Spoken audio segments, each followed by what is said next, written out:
dica de hoje. E, claro, sobre ações, você já sabe. O meu companheiro de conversa, Daniel Nigri, analista CNPI, sócio fundador do Dica de hoje. Bem-vindo, chefe. Oi, bom dia, Paty. Sempre um prazer estar aqui no nosso podcast, que é semanal, e vamos tentar montar aí um modelo um pouquinho diferente hoje. Vamos falar sobre uma empresa que divulgou resultado ontem e que está no meio do turbilhão das notícias. Acredito que muitas pessoas vão passar a olhar para essa empresa a partir do dia de hoje, porque ela apresentou um aumento de lucro de 800 e poucos por cento, e a gente vai falar sobre isso já agora, enfim, nos próximos minutos. Exatamente, nós estamos falando do ativo FHIR3, Fertilizantes Hering, ou seja, a empresa que as pessoas vão relacionar com a escassez desse insumo tão importante para os países produtores do agronegócio. Vocês sabem, obviamente, que Rússia e Ucrânia em guerra faz com que parte do mercado sofra com o fornecimento da matéria-prima. Aí você vai ler uma parte do mercado dizendo, opa, mas então essa empresa no Brasil que produz fertilizantes vai para o espaço de tão boa que ela vai ficar. Mas você vai ler uma outra parte, muito mais sensata, aliás, que entende que essa empresa, apesar de que, sim, ela está no segmento de fertilizantes, ainda assim ela não produz a matéria-prima. Ou seja, ela é a empresa que está lá na última parte da cadeia. Ou seja, que faz, sim, obviamente, um processo de industrialização para posterior distribuição, mas ainda assim ela precisa ter, então, aquelas matérias-primas para poder fazer as misturas e então fazer todo o processo de embalagem e de distribuição desse produto adequado a cada tipo de cultura, etc, etc. Ou seja, nós estamos falando de produtos como ureia, cloreto de potássio, nitrato, sulfato, SSP, TSP, ou seja, nós estamos falando de uma gama variada. E aí entra uma outra informação que é muito importante, sim. E aí, se você gosta desse mundo, é muito importante que você siga perfis e leia artigos na internet de pessoas que de fato entendam desse assunto. Porque se você fazer isso, você vai entender que existe sim, óbvio, esses fertilizantes que têm origem na Rússia e que esse sentimento de pânico ele vai ficar refletido nessa cotação e você vai entender, por exemplo, e aí o Daniel vai explicar para vocês toda essa parte, né, de resultados do negócio que fez com que esse lucro saltasse tanto, né? Lá no balanço patrimonial da empresa, você vai ver que quase não, mais do que dobrou a conta estoque e embalagem e também aumentou bastante os estoques em trânsito, ou seja, que vão chegar aqui para incorporar esse estoque e, claro, isso tem uma relação muito próxima com esse sentimento, né, de incerteza. E aqui, é claro, a Rússia é um dos maiores fornecedores quando a gente fala de ureia, quando a gente fala de KCl. A gente está falando que, com isso, a gente fala que vai ter problema ao longo de Traduz para o 2000. pessoal, KCl é cloreto de potássio. Exato. Então, você vai ter problema sim, mas não significa que é o único mercado disponível. Significa que vai ter menos matéria-prima e, com isso, obviamente, a gente tem aquele movimento de escassez. Tem também a questão da China e da Índia. Isso é muito importante que seja também levado em consideração. Por quê? Porque a Índia é um grande comprador desse tipo de produto da China e a Índia produz muito. Então a gente tem ainda muito chão pela frente quando se trata de guerra e quando se trata de insumo fertilizante para o agronegócio, mas a gente tem que lembrar que ela é parte da cadeia, mas ela não produz a matéria-prima. Esse é o primeiro ponto que precisa ser levado em consideração.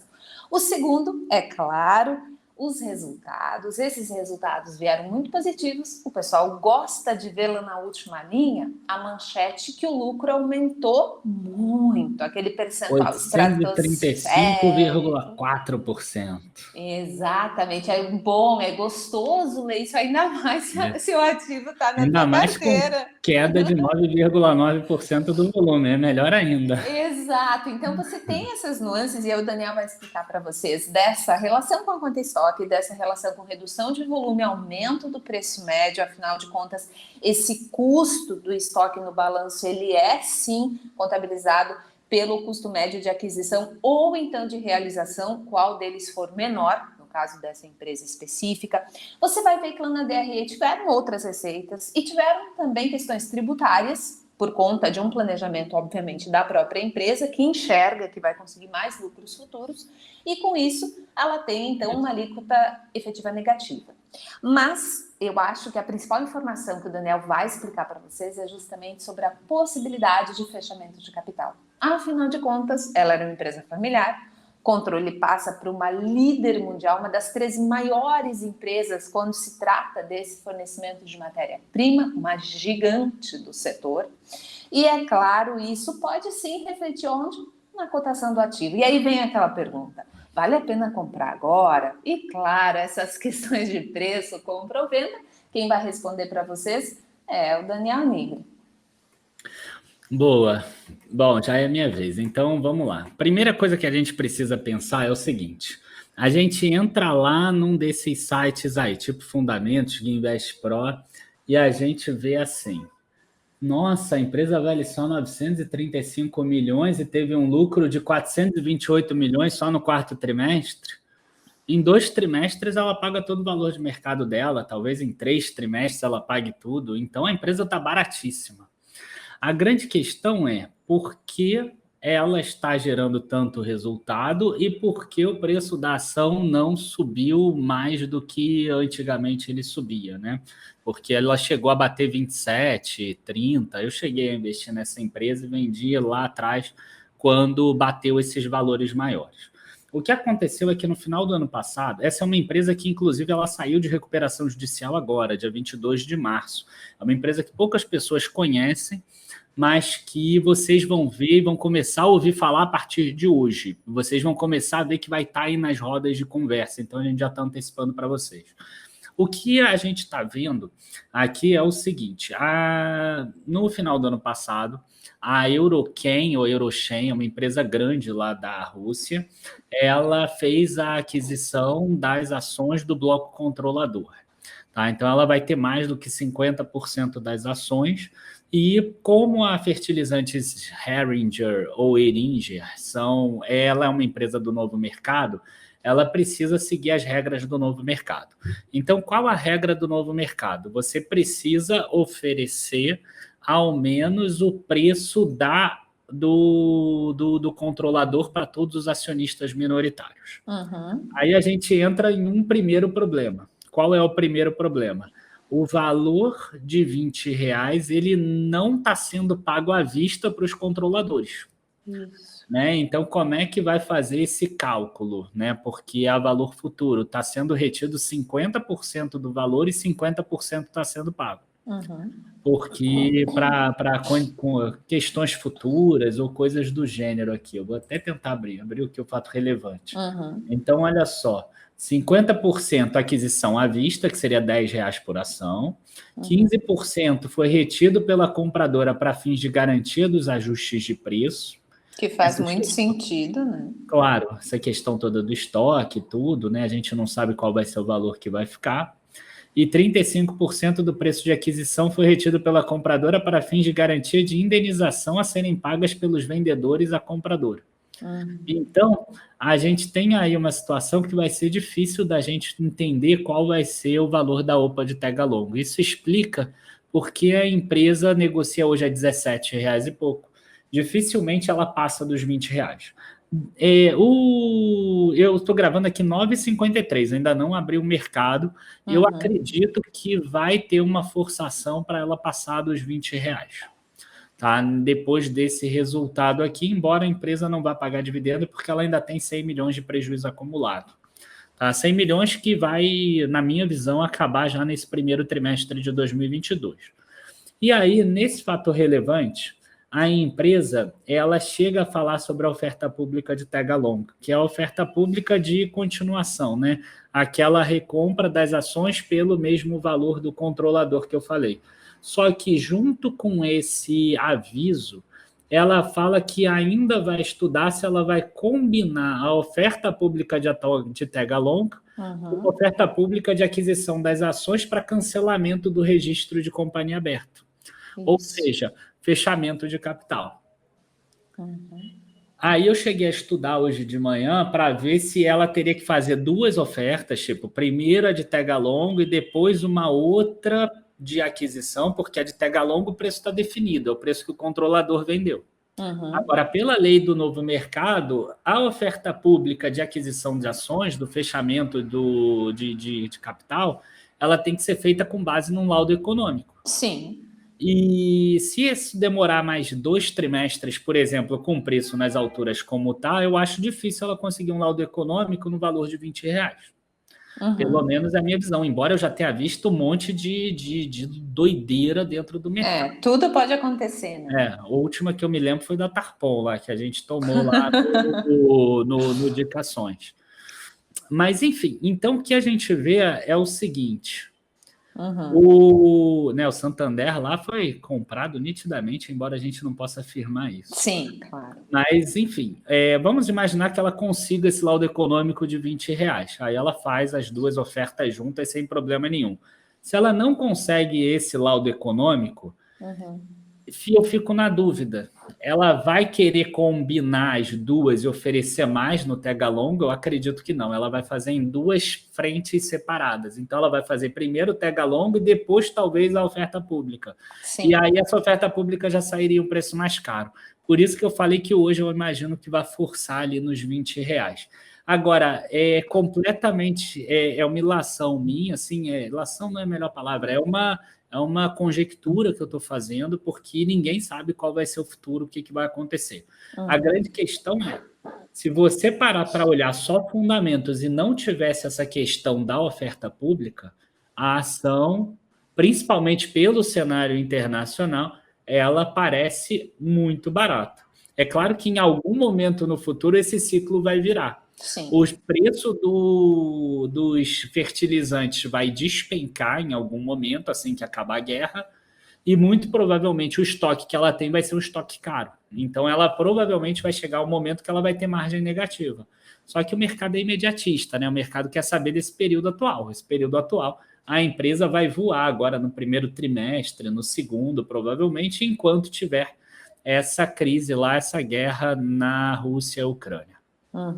Isso é importante que você compreenda e relacione com outros ativos também, porque como o Daniel falou, ela chegou já a negociar abaixo de R$1, se eu não me engano. Isso, claro, gente, isso eu estou falando há mais de 12, 15 anos, tá? Eu não estou falando de agora. Paty, eu posso dizer que ela já fez parte da Dicações. A gente saiu com uns 40%, 50% de lucro, isso entre 2017 e 2018. Tá? E lá o preço era em torno de 3 e pouco. Isso eu lembro, que a gente vendeu lá 4 e muito. E aí depois eu percebi que ela estava indo mal, tanto que ela entrou em recuperação judicial. Ela ficou em recuperação judicial de 2019 até agora, 22 de março de 2022, quando saiu o deferimento do encerramento da recuperação judicial. Então, é uma empresa que eu já acompanhava lá atrás, uma empresa que particularmente eu gosto, mas que a gente já lucrou com ela lá no Dicações. Essas ações fora do radar, às vezes a gente pega, mesmo que o pessoal ache que, enfim, né, ninguém olhe nem tanto, mas é uma empresa que, enfim, ela tem a questão da OPA, e sim, ela já negociou a um preço muito baixo lá atrás. Acaba sendo muito parecido também com uma que tu já indicou também em alguma carteira do Dicações, que é a Cristal Pigmentos, né? Que também tem sempre esse fantasma, né, da OPA, mas que é um segmento que é muito específico. Você precisa ter alguns cuidados. Essa ciclicidade, ela é muito importante na análise dos resultados. Aí você pensa o seguinte: ela é uma empresa que abriu capital em 2007. Ou seja, ela não é novata. Foi lá no boom, né? Quando teve aquela explosão de empresas fazendo IPO. Aí o que acontece? Ela negociava lá na faixa de, se eu não me engano, 19, 20 reais, alguma coisa assim. Aí depois ela se transforma naquilo que as pessoas chamam de mico, né? Que é aquela ação que não vale praticamente quase nada. Por quê? Porque houve essa ciclicidade nesse segmento em relação ao custo, ao preço dessas matérias-primas e também a demanda. Por quê? Porque o agronegócio ele passa por esses ciclos e analisar essas curvas é muito importante. Por que a gente sempre faz questão de mostrar para vocês que orçado é uma coisa, realizado é outra, e que esse ajuste do valor biológico, do ativo contábil, ele é muito importante. E tudo isso, obviamente, faz parte dessa cadeia de fornecimento que não é pequena quando se trata do agronegócio e também da agropecuária, que os dois estão ligados, né? E aí, como o Daniel falou, ela ficou muito ruim, e aí depois ela deu essa respirada, e aí depois ela entrou em recuperação judicial. Aí agora ela sai de recuperação judicial, justamente quando ela tem resultados ótimos, mas aí aparece o fantasma da OPA. Aí... E esse resultado ótimo também, com relação àquele fiscal que você passou, passa por isso também, né? Porque quando você tem um prejuízo acumulado tão grande, que ela tinha lá 700 milhões no ano passado, os próprios contadores, eles falam assim, nessa situação eu acho que nem em 20 anos a gente vai conseguir recuperar todo esse prejuízo. Então, a empresa acaba tirando ali do balanço dela essa possibilidade de recuperação desses saldos de imposto. Na hora que ela tem 600 milhões de lucro em um ano e esse prejuízo cai para 100 milhões, o próprio contador ele revê essa premissa e ele fala assim, não, a gente pode recuperar aqueles prejuízos lá atrás passados. E aí ele entra tudo na conta e dá essa distorção tão grande de uma alíquota efetiva positiva numa empresa que lucrou tanto. Então, são apenas perspectivas, né? No futuro pode ser que a perspectiva volte a ficar negativa.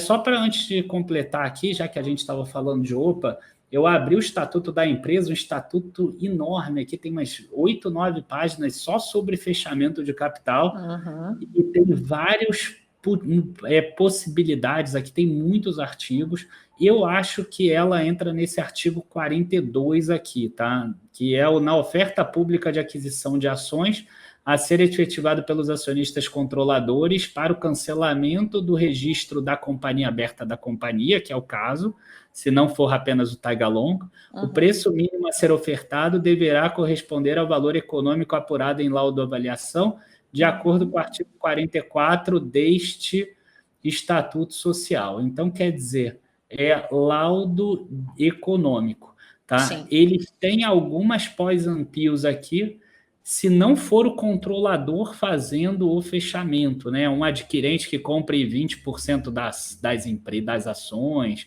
aí se ele já tinha mais de 13% até 90 dias antes, e não, enfim, tem um zilhão de regras aqui.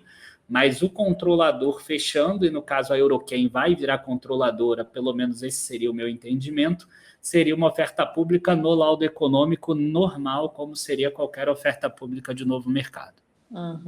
Exatamente. E, aliás, quando se fala dessas aquisições, desses possíveis fechamentos de capital, é importante que se diga que não é um processo rápido, não é de hoje para amanhã. Não é de hoje para sexta-feira. Então, o mercado vai jogar para você muita informação, a empresa vai emitir outros comunicados. Agora, uma coisa a gente não pode negar: o cenário, a princípio, para 2022, quando se trata do fornecimento dessa parte que vem da Rússia e dessa questão da China com a Índia, não tem previsão de nenhum analista, pelo menos analistas de respeito, que entendem esse mercado, de nenhuma grande variação positiva, ou seja, algo que possa vir a fazer a empresa lucrar menos. Então, quando eu falei no começo de que esse lucro, apesar de ter esse número gigante, 800 e alguma coisa que o Daniel comentou para vocês, ainda assim o mercado já sabia que viria grande, né? O mercado não fica, nossa, que surpresa. Agora, isso não significa que a cotação não pode reagir positivamente, mesmo com essa indicação, então, de que possa vir a fechar capital. Agora, eu tenho certeza absoluta que de 100 pessoas, 200, 300, enfim, 1.000 pessoas que estão ouvindo esse podcast vão perguntar o seguinte: Patrícia, eu quero saber do Daniel, o que eu faço? Eu compro? Se eu tenho, eu vendo? Eu mantenho? Eu realizo parte? Se ela subir muito hoje, o que eu tenho que fazer? O que tu acha que eu tenho que fazer? Tá, eu queria responder isso um pouco mais para frente. Agora no leilão de abertura ela tá 18,60 por enquanto, mas ainda tá no leilão, são 10,04 agora. Tá? Até tá subindo menos do que eu imaginava, mas ela teve uma alta forte nos últimos dias.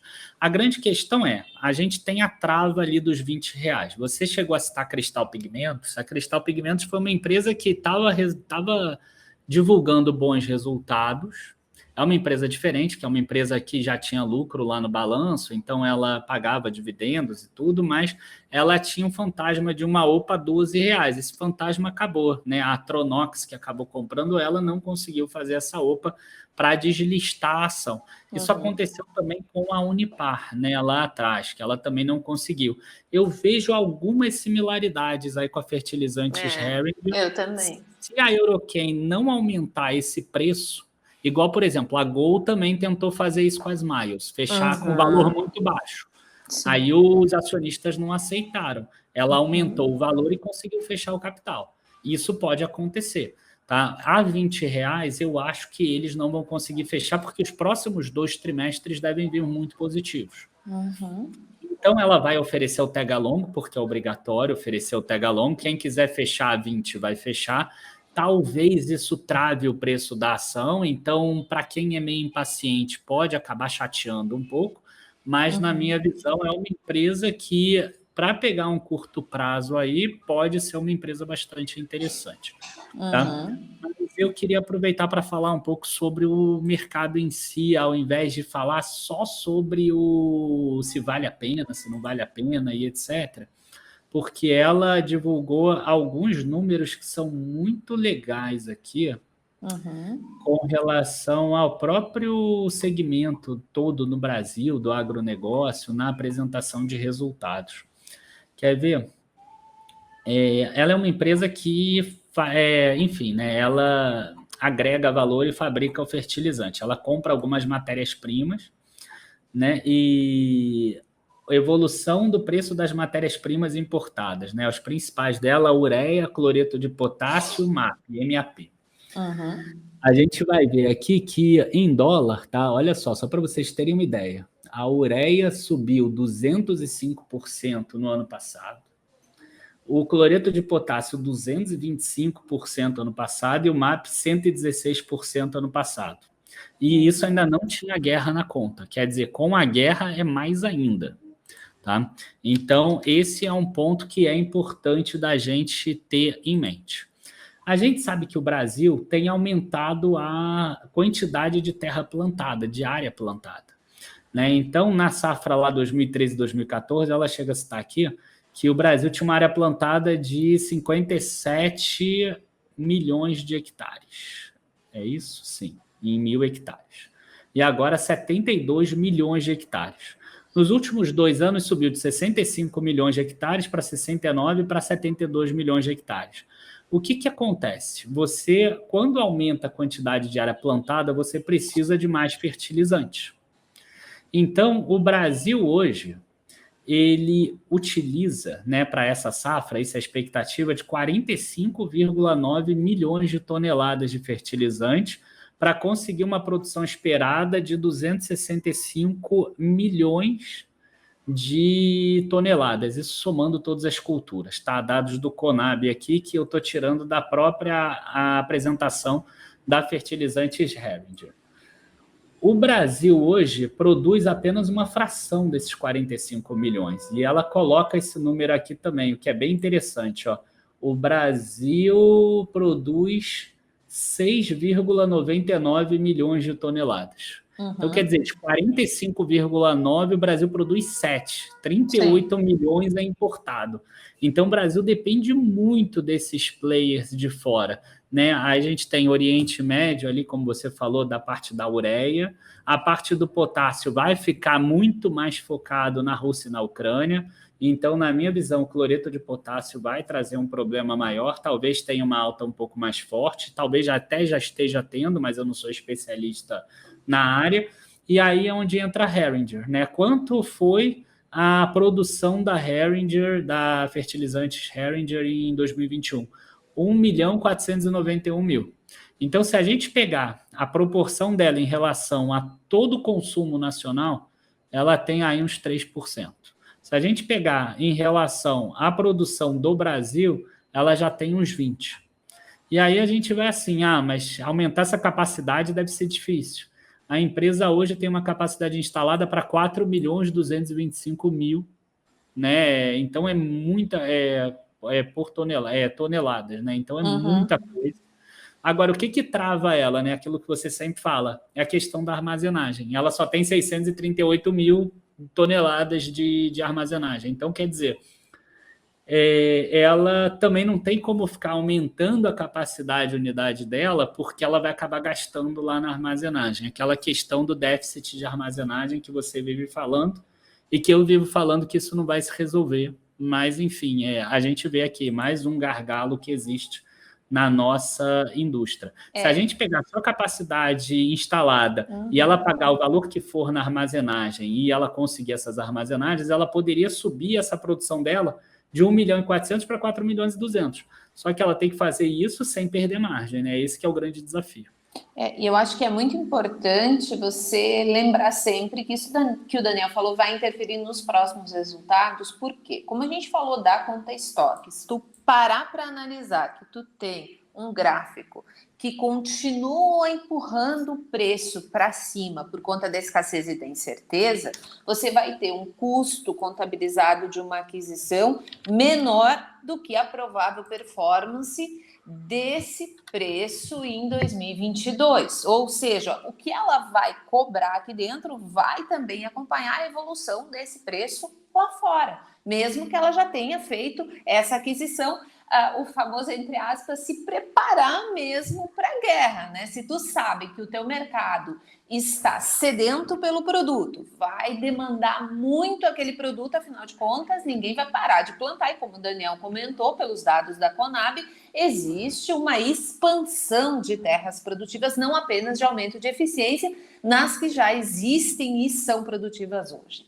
Então, o que vai acontecer? Você vai ter um resultado contábil favorecido pelo custo de aquisição em relação à contínua evolução dos preços lá fora, porque, por enquanto, pelo menos, não se tem nenhuma sinalização de que a guerra vai acabar. Pelo contrário, você tem notícias de que a Ucrânia vai, de fato, parar as exportações e vai focar em produzir internamente para não causar um desequilíbrio. Afinal de contas, a alimentação entrou de novo nas manchetes.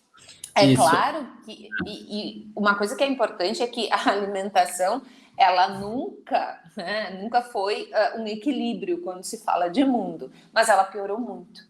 Então, essa escassez de alimentos, ela está assustando, e assustando também grandes potências que são dependentes de parte do mundo subdesenvolvido ou em desenvolvimento, né? Para poder alimentar essa gente toda que não para de crescer. Então, tudo isso vai ajudar, pelo menos no curto prazo, os preços a ficarem mais pressionados e, claro, que contabilmente isso ajuda a geração de valor, a geração de valor EBITDA, no caso. E aí a geração de caixa, a transformação disso em geração de caixa. E aí, claro, lá o lucro contábil, que também fica bem feliz com todas essas mudanças, né? Isso, e outra coisa que eu acho que é importante é o seguinte, ela tem 14 unidades, sendo que dessas 14 unidades, 11 delas estão ativas e 3 estão hibernadas, né? Então ela foi muito inteligente, ela foi ativando as unidades dela, afinal ela entrou em recuperação judicial, então ela teve que hibernar para não ter aqueles custos fixos tão grandes assim. Então ela foi fazendo por região, né? Então agora ela já tem todas da Centro-Oeste, do Sudeste e do Nordeste ativas, e no primeiro semestre de 2022 ela já retorna à atividade da unidade de Rio Grande, no Rio Grande do Sul, faltando aonde? Paranaguá, no Paraná, e Porto Alegre, no Rio Grande do Sul. Então, ela volta a ativar, provavelmente, se a guerra continuar, as unidades do Sul também, o que vai fazer com que ela aumente a produção dela. Tá? Passando para a parte de números, vamos passar para a parte de números, Paty? Sim, Podemos? podemos. O que chama muita atenção nesse negócio é o seguinte: se você parar para olhar o volume, cresceu em um ano para o outro 8,1%, principalmente por causa do primeiro semestre. Uhum. Tá? Agora, quando você vai olhar a receita, cara, a receita cresceu 93,8%. O milagre do preço e do custo certo, né? Pois é, então quer dizer, é uma diferença muito grande. Aí você vai lá, o custo subiu 73, mas, cara, a receita subiu 93, então o lucro bruto saiu 214%. Então, Isso. quer dizer, ela sai de uma margem de 14 e vai para uma margem de 23. Uhum. Aí, quando você vai olhar o quarto trimestre de 2021, a margem já é de 26, porque o preço subiu mais ainda. Sim. E o primeiro trimestre de 2022, se bobear, a margem vai a 30, ou a 28, 29. E no segundo trimestre talvez vai mais ainda. Então a empresa ela tem essa vontade, tem essa possibilidade de aumentar a produção dela. Uhum. Né? O fretes e comissões, despesas gerais administrativas que pareciam altas, né, antigamente, hoje em dia já não parece tão grande assim. Uhum. E aí a empresa gera esse EBITDA tão grande, né, de 402 milhões no quarto trimestre de 2021, em 2021 completo 870 milhões. Uhum. Lembra que eu falei que é uma empresa que negocia aí, com essa alta de hoje aí de 5%, vai negociar 1 bilhão, por exemplo. Sim. Então, quer dizer, você gera um EBITDA de um ano. Ela ainda tem dívidas do processo de recuperação judicial e normais do curso normal. Tem. Sim, isso aí mas vai se dar continuar gerando caixa... bilhão. Cara, é muita diferença. O que vai travar o preço da ação é exatamente a OPA. E que se eu fosse controlador, enfim, deixa para lá, né? O problema é que ele não vai conseguir fazer a OPA, assim, ele vai fazer o Tega Longa 20, sim, mas ele não vai conseguir fazer a OPA R$20. E aí ela pode acontecer igual a Tronox ou igual a Unipar e etc. Exatamente por isso que a gente comentou que não é uma coisa que vai acontecer de hoje para amanhã, de hoje para sexta, de hoje para semana que vem. Pode botar um ano aí. Exato. E aí vem essa questão, e aí, claro, se tu quiser responder, né, chefe, fica a teu critério. Tu acha que, de fato, é um tipo de ativo que vale a pena olhar com mais carinho agora? Assim, é um ativo que é muito volátil, tá? Então, se você olhar nos últimos... só em março, por exemplo, 24 de fevereiro, ele caiu lá 12,60. Uhum. Aí depois, o 7 de março, por exemplo, ele chegou a bater a máxima 19,87. Aí depois, no dia 14, 15 de março, ele cai para 14,50 e agora, nesse momento, já abriu aqui, tá 18,62, por exemplo. Não chegou a 20. 18,58. Então, quer dizer, ele chegou, bateu lá perto do 20, aí caiu para o 14, etc. Uhum. Pensando no cenário conservador. Qual o cenário conservador? OPA nem a R$20, né? OPA 18,50, 19, mais ou menos. Você comprar lá 15, por exemplo, é um baita de uma compra, tá? Porque se não sair o fechamento de mercado, a empresa vai gerar um lucro absurdo e você pode ganhar. Se tiver o fechamento de mercado, cara, tu comprou a 15 e vendeu... Vamos imaginar aí, botando que tem o tempo, tem o dinheiro no tempo, você poderia estar botando em renda fixa, etc. Uma OPA, entre aspas, a 18,50, mesmo que ela saia a R$20, tá? E aí você vai ter de 15 para 18,50, é um bom ganho se você esperar um ano, por exemplo. Então, para mim, ali 15, 16 até vai. Tá? A partir daí, se quiser, você vai ter que fazer assim, uma pequena compra agora, e aí depois, se cair, você faz uma compra maior, tá? A compra agora não é para ganhar dinheiro com a OPA, você está tomando o risco da OPA. Tá? Se a OPA sair a R$20, você perdeu a chance de ganhar 12% em renda fixa e vai ficar com dinheiro parado no tempo por um ano. Tá? Seria isso. Se não sair a OPA, aí sim você vai ter um dinheiro que vai ser maior, provavelmente, tá? Se a guerra não acabar, obviamente. Exatamente, ou seja, é um olho no movimento, né, desse fechamento de mercado e um olho também, claro, no cenário externo, como vai se desenrolar. E acredite, em 2022 vai longe ainda essa questão de produção, de safras lá fora, desculpa, do preço dos alimentos, que vão sim, obviamente você já sabe, mudar de acordo com as safras, né? Ah, nossa, aquele país é o maior produtor, ele teve uma boa safra, ele tem um bom grau de estocagem, ou seja, a gente vai trabalhar essa volatilidade dos alimentos ao longo do ano, não vai mudar, pelo menos por enquanto, né? Não tem uma perspectiva de mudança.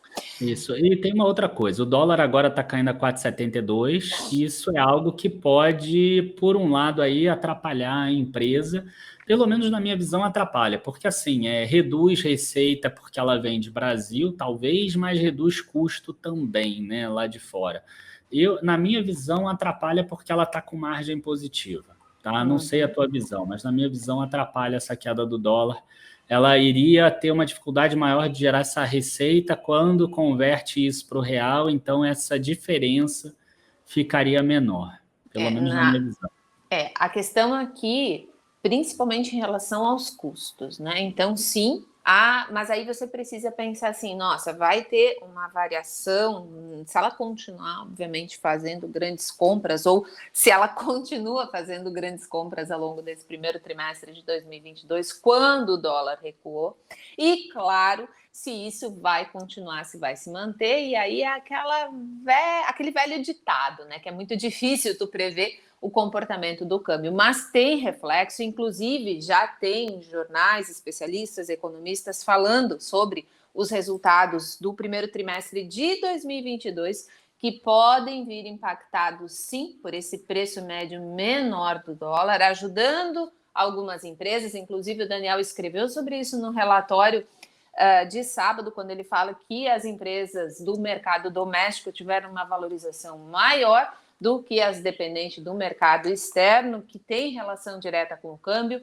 embora a gente tenha que analisar particularidades, ou seja, por exemplo, se você pegar uma empresa como Ferbasa, que teve um reajuste, por exemplo, no valor lá fora, na Europa, do preço do ferro-cromo. Você tem uma Suzano que tem uma dependência grande da China, então como é que anda a celulose lá na China? Então, mas eu vi que eles aumentaram também a celulose. Sim, porque a demanda, os estoques estavam muito baixos e aí você tem uma aceleração de demanda. E como essas grandes empresas conseguem manter um nível de estoque muito adequado, que não comprometa esse custo de ociosidade, que ele fique numa proporção muito grande, essas paradas grandes que eles fazem são sempre aliadas à gestão de estoque, ou seja, eles sabem e sabem muito bem como fazem as coisas. E claro, tem também um mercado que fica temeroso com empresas que têm muitas operações em dólar, que podem ter prejuízos, embora não caixas, devido justamente a essas operações financeiras que fazem para proteção.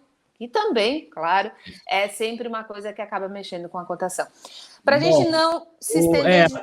Para não se estender muito, eu acho que é importante falar que a conta estoque aqui, de um ano para o outro, saiu de 587 milhões para 1 bilhão 509 milhões. Isso. Lembra que aumentou o volume em só 8%. Isso tudo aqui é aumento realmente de estoque que a empresa está fazendo, porque ela está esperando um ano melhor, ela sabe que ela vai ativar mais uma unidade, ela tem capacidade ociosa, mas ela também está se preparando para, se tiver um problema global que ela não consiga importar as matérias-primas, ela tem um estoque maior. É aquilo que a gente costuma falar sobre aumentar o ponto de estoque, né? Ela está botando mais para frente. Inclusive, importações e andamentos tinha 295 milhões. O que vai acontecer no próximo trimestre é que, convertendo isso para o câmbio, a gente deve ver um número menor. Eu acharia, se vier um número maior do que esse, é porque realmente o preço das commodities, né, dessas matérias-primas que fazem os fertilizantes, subiu muito. E aí, acima até do que eu imagino, porque o dólar caiu aí uns 20%. Exato. Mas se bem que a Ferbasa subiu, né? 20% o ferro-cromo, enfim, pode ser que aconteça. Exatamente. E lembrar sempre que esse custo do estoque é contabilizado pelo valor de aquisição ou então de realização que for menor, né, gente? Ou seja, é importante sim Vai ser o entender de aquisição.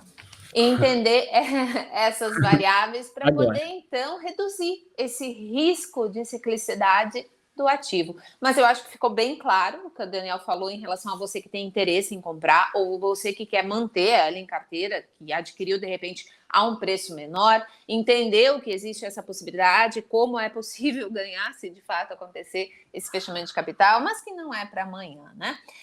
Mais alguma coisa que tu gostaria de deixar aí para o pessoal? Não, com relação a fertilizantes Ehringer, seria exatamente isso. Ótimo, então E pode se avisar para o despedir, pessoal. chefe. Avisar para o pessoal que eles vão começar a ouvir falar nesse ticker agora, tá? E aí vocês vão lembrar que vocês ouviram pela primeira vez aqui no Dica de hoje. E outra coisa também que é importante é dizer que o meu próximo relatório do Dicações ainda tem uma empresa que falta divulgar resultado, a gente vai escrever sobre ela, mas eu também vou fazer uma visão do macro, porque a gente fez uma visão macroeconômica lá no final do ano para esse ano. Essa guerra deu uma modificada aí no mundo, então eu vou fazer um novo relatório macro, não vou mudar a minha tese não, tá? Vai continuar a mesma tese, mas eu vou meio que dar uma explicação por que a coisa está caminhando exatamente para o caminho oposto do que eu imaginava. Então não percam o relatório de sábado.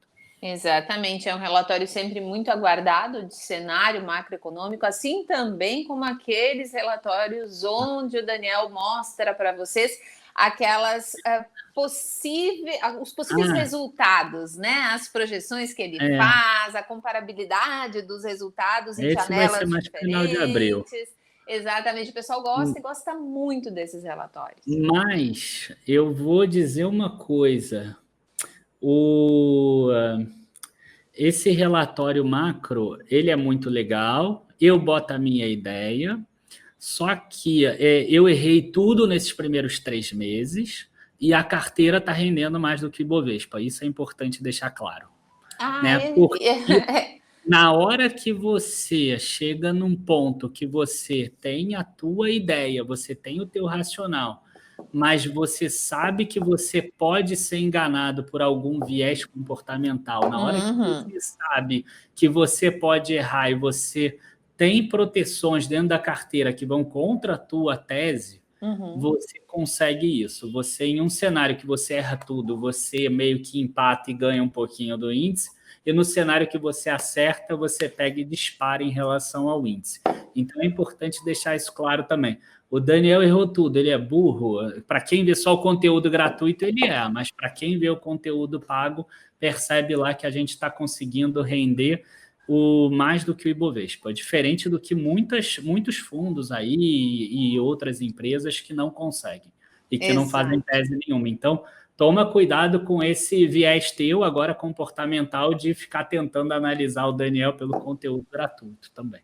Exatamente, até porque nunca é demais lembrar, né, que as projeções, elas são testes de hipóteses. Então, você vai testar determinadas hipóteses a partir de uma gama de variáveis históricas e, claro, baseadas naquilo que você enxerga e tem de dados sobre o mercado futuro.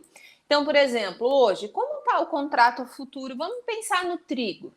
Quanto que ele vai estar vendido lá em abril, maio? E o petróleo, como é que ele está? Ou seja, mas isso muda de um dia para o outro. Então, você ter consciência de que essa gestão de curto prazo, ela é mais dinâmica, é um passo muito importante para você não acabar se colocando num pedestal e achar que você é a única pessoa que sabe o que vai acontecer, ou então que você tenha absoluta certeza de que isso vai acontecer.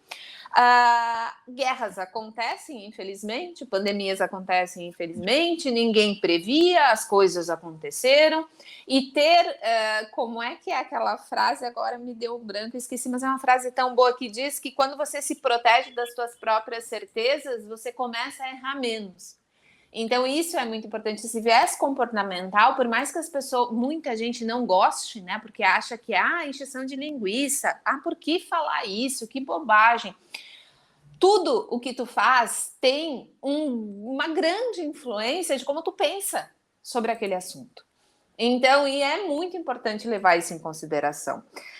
Chefe, quer se despedir do pessoal? Eu já me despedi, já foi. Já foi? Então, tá bom. Já. Muito obrigada pela companhia de vocês, muito obrigada ao Daniel Nigri pela companhia, pela gentileza, pelo tempo, pelos conhecimentos. Eu espero que vocês tenham tirado as dúvidas em relação a esse ativo que está nas rodas de conversa sobre investimento.